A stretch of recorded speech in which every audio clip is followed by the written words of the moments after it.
इस वर्ष सर्दियों का मौसम कुछ जल्दी ही आ गया है और सर्दियों के मौसम में सब्जियों के पौध, सब्जियां और फूलों के इतनी वैरायटी है कि जिनका विवरण और जिनके बारे में बातें कर पाना एक वीडियो में तो संभव हो ही नहीं सकता है। आज हम सर्दियों के उन फूलों की बात करेंगे जो आपके आसपास की नर्सरी में बहुत कम कीमत में और आसानी से उपलब्ध हो, और इनके जब फूल खिलते हैं तो आप ज़मीन में अगर लगा दिए तो एक बेड की तरह फैल जाएगा। आप चाहे इसे हल्के पॉट में लगाएं, आप चाहे इसे हैंगिंग बास्केट बना दें, हर तरीके से ये पौधे खिलेंगे। और सबसे बड़ी बात, इनके कई रंगों के फूल आपका सबका दिल मोह लेंगे और मेंटेनेंस इसमें कोई भी ज़्यादा नहीं है। थोड़ी देखभाल करनी है और फूल खिलते रहेंगे। इन्हीं फूलों के बारे में सारी बातें आज हम करते हैं।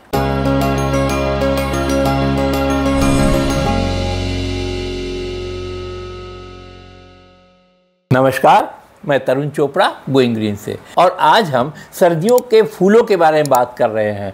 यूँ तो 50 तरह के सर्दियों के फूल हैं और सबके अलग अलग कलर भी बहुत है।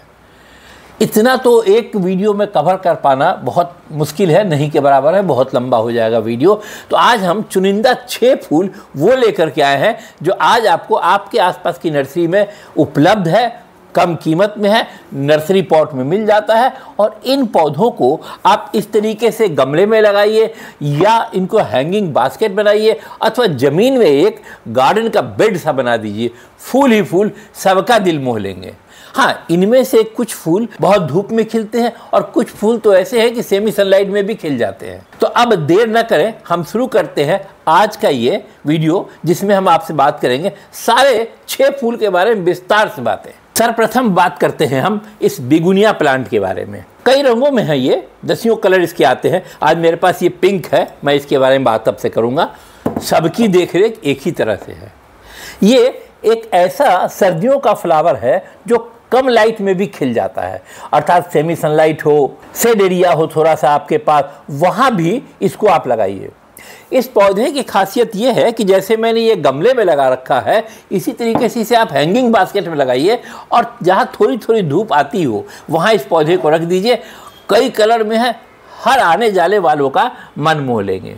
इन सर्दियों के फूलों में एक और ख़ास बात यह भी होती है कि ये सब आपके आसपास मधुमक्खी, तितली और इनको भी बहुत आकर्षित करते हैं। इसलिए भी यह लगाना वहाँ पे भी आवश्यक है और आपकी ज़रूरत है। अगर आपने कहीं सब्जियां लगा रखी हैं, उन सब्जियों के बीच में अगर आप इनको लगा देते हैं तो इनका तो होगा ही होगा, सब्जियों का जो आप पॉलिनेशन चाहते हैं वो बहुत तेज हो जाता है। अर्थात सब्जियों के फल जो है ज़्यादा से ज़्यादा आने लगते हैं। इन पे जो तितलियां और मधुमक्खी बैठती है वो उन सब्जियों के पौधे पे भी जाके बैठेंगी, उनके फूलों पे भी बैठेंगी, और सब्जी और फूल दोनों ही काम एक साथ आपका चलेगा, एक फूल भी और एक सब्जियां भी। तो बिगोनिया के बारे में अगर हम और बात करें, जैसा मैंने बताया, सेमी सनलाइट में खिल जाएगा, कम धूप में खिल जाएगा, इनडायरेक्ट लाइट में खिलेगा, और रंग तो बहुत है ये इसके। ज़्यादा से ज़्यादा फूलों को धूप की आवश्यकता होती है। जहाँ कम लाइट में और फूल नहीं चले वहाँ भी यह चलने वाला बिगोनिया ये पौधा आप ला सकते हैं। इस तरह की नर्सरी थैली में सारे पौधे मिल जाते हैं जिनका मैं आज वर्णन करने वाला हूँ। आप इस तरह की थैली लाइए, इनको आप गमलों में ट्रांसफ़र कीजिए अथवा इनको हैंगिंग बास्केट में लगाइए। आप चाहें तो इसकी बेड बना दीजिए पूरी, और जब ये खिलते हैं, ब्लूम आते हैं, तो वाकई नज़ारा ही बदल जाता है। एक बात जानते हैं आप बिगोनिया के बारे में? बिगोनिया की पत्तियों में माइक्रोस्कोपिक वाटर स्टोरेज सेल होते हैं, जिससे काफ़ी दिनों तक अगर आप पानी ना भी डालें तो भी ये पौधे चलते रहते हैं। इनकी पत्तियों में पानी सोख लेते हैं, उससे ये फूल चलता रहता है, आपका पौधा मरता नहीं है। अगर इनकी हम प्रोपगेशन की बात करें, बहुत छोटे इनके बीज होते हैं। ये फूल जब मरने लगे तो बीज आएगा, और उस बीज को मूली के बीज के आकार के होते हैं लगभग, उस बीज को आप लगा सकते हैं और उससे भी आप पौध तैयार कर सकते हैं। आपको सीडलिंग वाले छोटे छोटे पौधे भी इस समय मार्केट में, नर्सरियों में, अच्छी नर्सरियों में मिल जाएंगे, वह भी लगा के आप बड़ा कर सकते हैं, अथवा इस तरह भी नर्सरी पॉट में आप ये पौधा ला सकते हैं। अगर आप थोड़ा जानकार हैं तो इनकी पत्तियों से भी प्रोपगेट करके पौधे बना सकते हैं। सिंपल पत्तियों को तोड़ करके लगाना है गमलों में। और ये जो सॉइल स्ट्रक्चर मैं इसके बारे में बताऊंगा वो अगर आपने लगाया तो संभावना होती है अगर सितंबर में इनके पत्तियों से पौध भी बनने की। इस पौधे की अगर हम वाटरिंग की बात करें, बहुत ध्यान रखिएगा, बहुत ज़्यादा पानी इसको पसंद नहीं है। मिट्टी थोड़ी गीली हो, लेकिन बिल्कुल चिपचिपी वाली मिट्टी कतई नहीं रखिएगा। ये पौधे कि में बहुत जल्दी रूट रॉट होता है और पौधा ख़राब हो जाता है, इनकी जड़ें सड़ जाती हैं और ये पौधा आपका ख़राब हो जाएगा सीजन से पहले ही। और अगर अभी आपने थोड़ा सा इस पर ध्यान दे दिया तो मार्च अप्रैल तक ब्लूम करता ही रहेगा ये पौधा। मैंने बात की इस पौधे की आप कैसे वाटरिंग करेंगे, कैसी जगह रखेंगे, कैसा सनलाइट हो। अगर हम बात करें इसके सॉइल की तो इन पौधों की जिनकी आज मैं बात कर रहा हूँ लगभग सॉइल एक ही तरह से आप बनाइए। इनकी सॉइल स्ट्रक्चर में आप मिलाइए 20% गार्डन सॉइल जो भी आपके आसपास मिलता हो, 20% ही आप मिलाइए इसमें वर्मी कंपोस्ट, 40% तो आप इसमें कोकोपीट अवश्य मिलाइए। अगर हो सके आपके पास तो 20% के लगभग आप इसमें परलाइट अथवा सिंडर मिलाइए, क्योंकि इसके अगर मिट्टी में पानी नहीं रुकेगा तो पौधा और आपका अच्छा चलेगा। थोड़ा सा एंटी फंगल पाउडर और इप्सम सॉल्ट जो हमारा पसंदीदा है ही इसलिए क्योंकि उससे इनकी जड़ें मजबूत होती हैं पौधों की, और पौधों में फोटोसिंथेसिस ज़्यादा होता है, फ्लावरिंग ज़्यादा होती है।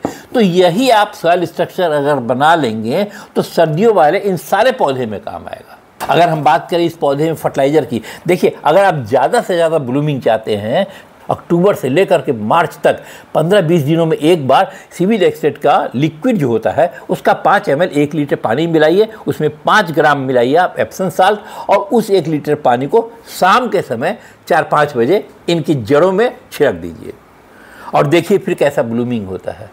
महीने 1.5 महीने के बाद 2 महीने में एक बार कम से कम थोड़ा नीम खली का आप टी बना लीजिए, अर्थात लगभग आप 200 ग्राम नीम खली 1 लीटर पानी में डालिए, उसको पूरा फूलने दीजिए लगभग 1 दिन के लिए, 24 घंटे के लिए। फिर उसको छान करके उसमें 1 लीटर पानी मिलाइए और इनकी जड़ों में डाल दीजिए। अगर कहीं कोई कीड़े का फंगल का अटैक होना होगा तो वो उससे रुक जाएगा, आपका पौधा फ्लावरिंग करता रहेगा, इसे कोई रोक नहीं सकता है। इस पौधे के बारे में लगभग सारी जानकारी मैंने आपको दी। अब हम दूसरे पौधे की बात करेंगे। इसमें अगर कुछ आप और जानना चाहते हैं तो कमेंट में लिखिएगा, मैं आपको अगले वीडियो में अवश्य बताऊंगा। और दूसरा मेरे हाथ में जो पौधा है यह है गजेनिया। गजेनिया के बारे में सारी बातें करें उससे प्रथम आपको मैं एक बात इसके बारे में जो इस पौधे में विशेष है यह मैं कहना अवश्य चाहूँगा। इस बात का ध्यान रख के इस पौधे को आप लगाएं कि ये पौधा दिन में तो ब्लूम करता है, सुबह धूप आएगी तो ये ब्लूम करेगा और शाम होते होते इसके फूल बंद हो जाते हैं। इस बात का बिल्कुल ध्यान रखें कि यह पौधा पूरा सनलाइट चाहता है। अगर इसे अच्छी सनलाइट देंगे तो अपने सीजन में ये तरह तरह के फूल खिलते रहेंगे। इसमें भी कई कलर आते हैं और ये अपनी सीजन भर खिलेंगे तब जब इसे आप हार्ड सनलाइट देंगे और कम से कम 3-4 घंटे का सूरज की रोशनी और इसकी देखभाल अच्छी तरह करेंगे तो सर्वप्रथम तो आप यह मान के चलें कि इसको धूप चाहिए ही चाहिए। अगर आपके इलाके में धूप नहीं है तो इस पौधे को आप कतई मत लाइए। ये सुबह धूप के साथ खिलेगा और शाम में जैसे ही धूप बंद होगी इस पौधे के फूल भी बंद हो जाते हैं। ये इस पौधे की खासियत कहिए, बुराई कहिए, जो भी है सो है। एक बात और इस पौधे को खास बनाती है, इनके पत्तियों के ऊपर में सिल्वर कोटिंग सा एक होता है जो इस पौधे को और पौधों से अलग बनाता है, जो कि सनलाइट को रिफ्लेक्ट करता है। और कहने को तो ये पौधा सर्दियों का है, लेकिन इसकी इसी वजह के कारण यह पौधा गर्मियों में भी ब्लूमिंग करता है, गर्मियों में भी खिलता है। ये इस पौधे की अच्छाई। इस पौधे को जितना भी ज़्यादा धूप मिलेगा उतना ही ज़्यादा ब्लूमिंग करेगा, खिलता रहेगा, तरह तरह के रंगों से आपके बाग बगीचे को भर देगा। इस पौधे को भी आप चाहे तो हैंगिंग में अथवा गार्डन में अथवा छोटे छोटे पॉट में लगा सकते हैं, बड़ा प्यारा लगेगा ये। इस पौधे को सूर्य की रोशनी में रहता है तो इसे गर्माहट पसंद है, उस तरह की।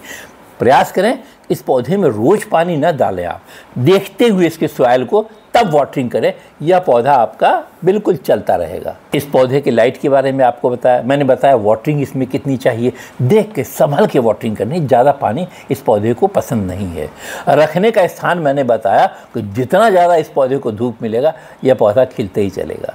अगर हम फर्टिलाइज़र की बात करें, अगर हो सके 100 ग्राम लगभग सरसों की खली को 1 रात के लिए पानी में भिगो दीजिए। कल उसे छान करके और उसकी जो पानी हो उसमें 1 लीटर पानी और डाल के मिला करके, अर्थात अब आपके पास 2 लीटर पानी हो गया। इन पौधों में आप 15 दिन में एक बार जरूर डाल दीजिए, इसकी ब्लूमिंग बढ़ जाएगी। और अगर हो सके फॉस्फोरस रिच फर्टिलाइज़र जो होते हैं, जो कि मैंने आपको पहले बताया, पोटास और फॉस्फोरस होते हैं, केले के छिलके से जो लिक्विड फर्टिलाइज़र बनाते हैं, उसका भी मैंने आपको विधि पहले बताई है। अगर हो सके तो वह भी इसके पौधे की जड़ों में आप डाल सकते हैं। इस पौधे के लिए बहुत फ़ायदेमंद है, ब्लूमिंग बहुत ज़्यादा होगी। अगर हम ये जानें कि क्या कीड़ों का अटैक भी होता है इन पौधों पर, जी हाँ, होता है कीड़ों का अटैक। आप सभी सर्दियों के पौधों में कोई भी एक दिन निश्चित कर लीजिए, नीम ऑयल जो कंसंट्रेट होता है 5 ml 1 लीटर पानी में डाल करके, और इनके पत्तों पे शाम के समय छिड़काव कर दीजिए 15-20 दिनों के अंतराल पे। और यह छिड़काव पत्तियों के ऊपर और पत्तियों के नीचे दोनों तरफ होना चाहिए, इस बात का ध्यान करें। ये सभी सर्दियों के पौधों के लिए आवश्यक है, क्योंकि इस समय फंगस का भी अटैक होता है। इन सबसे चीज़ें बच जाएंगी। ये गजनिया पौधा सूरज की मुस्कान देख के खिलता है, और यह हमें बताता है कि हमें किसी भी परिस्थिति में, जैसे गर्मी का परिस्थिति इसके लिए हार्ड हो सकता है किसी पौधे के लिए, लेकिन इस पौधे के लिए अच्छा है। हमें किसी परिस्थिति में मुस्कुराते रहना चाहिए, हंसते रहना चाहिए इस पौधे की तरह। और अब ये जो तीसरा पौधा मेरे हाथ में है, डैंथस है। इसमें कई कलर आते हैं, मेरे पास अभी 2 कलर है। देखिए इस तरीके से छोटे छोटे फूल और गुच्छों की तरह खिलते हैं।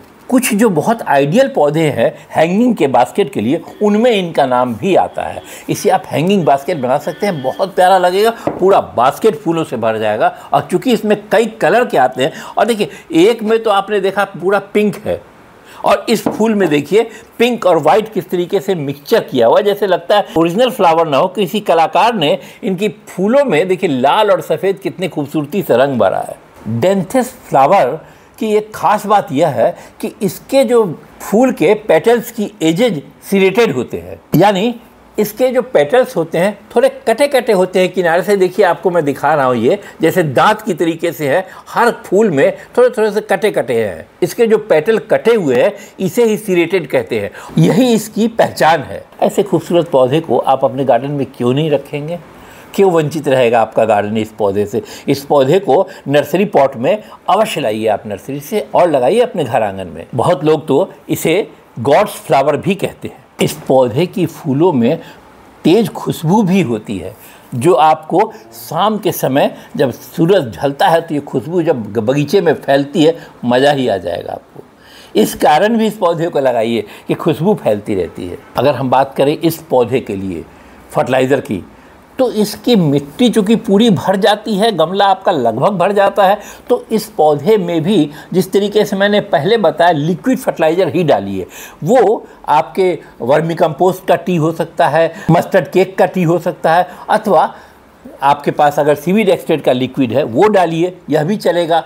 और यह भी अगर है नहीं आपके पास, तो आपने जो पहले बनाया है लिक्विड फर्टिलाइज़र बनाना पील से, वह भी इसमें फ़ायदा करता है। पौधे की जड़ों में मिट्टी को थोड़ा हटा करके 20-25 दिन में एक बार अवश्य डालिए कोई सा भी लिक्विड एक फर्टिलाइज़र। इस पौधे को भी वही सॉइल स्ट्रक्चर पसंद है जो मैंने पहले आपको बताया है, तो एक वही सॉइल स्ट्रक्चर अगर बना लेंगे तो ये जो सर्दियों के फूलों की बात हम कर रहे हैं सभी में लगभग एक सा ही चल जाएगा। जैसा मैंने बताया, इस पौधे को ब्राइट सनलाइट की आवश्यकता है, तो जहाँ जितना ज़्यादा धूप आते हो वैसी जगह पे इसको रखिए पौधे को, आप खूब चलेगा पौधा। अगर हम बात करें इस पौधे को वाटरिंग की कितनी आवश्यकता है, मिट्टी को चेक करके, क्योंकि जो मिट्टी आपने बनाई है, जो सॉइल स्ट्रक्चर मैंने बताया है, उसमें कोकोपीट भी मैंने काफ़ी मात्रा में मिलाई है, जो पानी को एब्जॉर्ब करके रखता है और पौधे को धीमे धीमे इनकी जड़ों को पानी देता रहता है। तो प्लीज़ चेक करके ही वाटरिंग कीजिए। अगर इनकी मिट्टी इस तरीके से, जैसे मेरे हाथ में आई है, देखिए चिपचिपी है मिट्टी, हाथ में चिपक रही है अभी नहीं, लेकिन फिर भी मैं 1-2 दिन के बाद ही पानी दूंगा। बहुत ज़्यादा पानी इन पौधों को पसंद नहीं है। और अब ये जो चौथा पौधा मेरे हाथ में है, ये साल्विया है।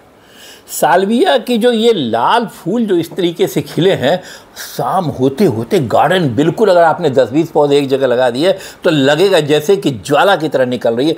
इतना सुर्ख लाल और इतना प्यारा खिला हुआ ये लगता है, ऊपर की तरफ जाता है। इस पौधे की एक सबसे खास बात, अगर आपने कहीं गार्डन में सब्जियां लगा रखी हैं, फल लगा रखे हैं, तो वहाँ तो इस पौधे को लगाना ही आवश्यक है। ये आपको बताएगा कि हम फूल तो हैं ही हैं, आपके सब्जियों और फलों की पैदावार भी हम बढ़ा देंगे। कारण यह बिल्कुल पॉलिनेटर को खींच लाता है अपनी तरफ, मधुमक्खियाँ, तितलियाँ पता नहीं इनकी खुशबू और इनके रंगों से इतनी ज़्यादा प्रभावित होती हैं कि वो खींची चली आती हैं इनकी तरफ।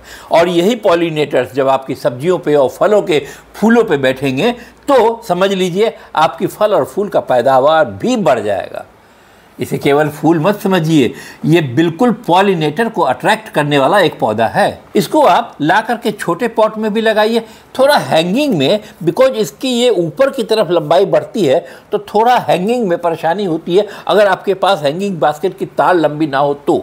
अन्यथा आप गमले में लगाइए, और अगर आपके पास ज़मीन है कहीं तो एक इसकी बेड बना दीजिए और बेड में आप लगा दीजिए। दिन में तो चमकते ही हैं और शाम होते होते थोड़े अंधेरे में इसकी ये लाल फूल इतने चमकदार लगेंगे जैसे लगती है कि एकदम अग्नि की ज्वाला सी निकल आई है। जब भी इस पौधे में अथवा ये जो सीजनल पौधे जो भी हम दिखा रहे हैं इनके अगर आपने सीड रखने हैं तो एक आध डेड हेड को रख लीजिए जिसमें फूल खिला है और सूख रहा है। अन्यथा इनकी जो पिंचिंग करते रहेंगे आप, जिस किनारे फूल खिल गया है अगर उन कलियों को तोड़ तोड़ कर फेंकते रहेंगे और ऊपर से जहाँ डेड हेड है उनको काटते रहेंगे तो आप यकीन मान के चलिए आप इस सीजन में दुगने तिगने फूलों का आनंद ले पाएंगे। सभी गमले आपके फूलों से भरे होंगे। बस ये एक छोटा सा आप मेरी बात मान के उपाय करके देख लीजिए। डेड हेड को काट दीजिए, सूखी हुई पत्तियां, सूखे हुए फूल हटाते चले जाइए।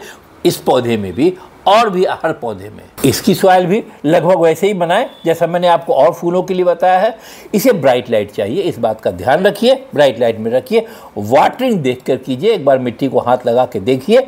अर्थात सर्दियों के दिन शुरू है आपके तरफ में तो एक दो दिन छोड़ के ही पानी दीजिए। मिट्टी इसकी थोड़ी भींगी हुई पसंद करता है, लेकिन ज़्यादा अगर इसमें पानी हो गया तो बहुत जल्दी इनकी जड़ें सड़ जाती हैं। इस बात से आप परहेज कीजिए पानी डालने में। अगर हम बात करें, इस पौधे को भी फर्टिलाइज़र वैसा ही चाहिए, लिक्विड टी फर्टिलाइज़र, क्योंकि इन पौधों के पॉट के अंदर उतनी जगह नहीं होती है कि बार बार उनको आप मिट्टी को गुड़ाई करें और उसमें फर्टिलाइज़र डालें और फिर पानी डाल के मिलावें। इतना ये गमलों में जगह होती नहीं है। तो इसमें भी आप सरसों की खली का अगर आपने लिक्विड फर्टिलाइज़र जैसा मैंने अभी आपको बताया वह डाल दें सर्दियों के दिनों में और थोड़ा इप्सम साल्ट का छिड़काव कर दें, फिर देखिए फूलों का ब्लूम कितना ज़्यादा हो जाता है। भर भर के फूल आएंगे इन पौधों में, और ख़ासकर इसमें तो आने ही आने। और ये जो पांचवा पौधा मेरे हाथ में है यह पिटूनिया है। बहुत कलर में आते हैं, कई बार तो एक फूल में दो दो कलर होते हैं। वाइट की स्ट्रिप आ गई, कुछ ऐसा आ गया, बड़ा बड़ा सा फूल। और इस पौधे को तो हम जानते मानते हैं इसलिए भी कि बालकनी में, हैंगिंग में इसको आप लगाइए। बालकनी में आगे अगर पॉट में लगा के आपने कहीं टांग दिया, आपकी ऐसी चौड़ी बालकनी है जो बाहर की तरफ खुलती है, तो छोटे छोटे आजकल टीन के पॉट भी आ रहे हैं हैंगिंग वाले, उसमें भी अगर आप इस पौधे को लगा के आप टांग देंगे बड़े प्यारा लगेंगे दूर से खिले हुए। आप कलर का मैच करते हुए, दो दो तीन तीन कलर का मैच करते हुए लगा लीजिए। ये सारे पौधे बहुत महंगे नहीं है। अगर आपने सीड से बनाया तो बहुत सस्ते हैं, अगर आपने सीडलिंग ले लिया तो भी सस्ते हैं, और अगर आप कहीं मिस कर गए हैं सीडलिंग लेने में अथवा आपके इलाके में नहीं मिल रहा है तो आप नर्सरी से इसी तरह का पौधा ले आइए छोटे छोटे। इस तरीके से नर्सरी पॉट में ये पौधे आपको मिल जाएंगे नर्सरी में। और ये भी ला करके आप इसे अपने आप ज़मीन में लगा लीजिए, इसकी बेड बना लीजिए, हैंगिंग बास्केट लगा लीजिए इसका।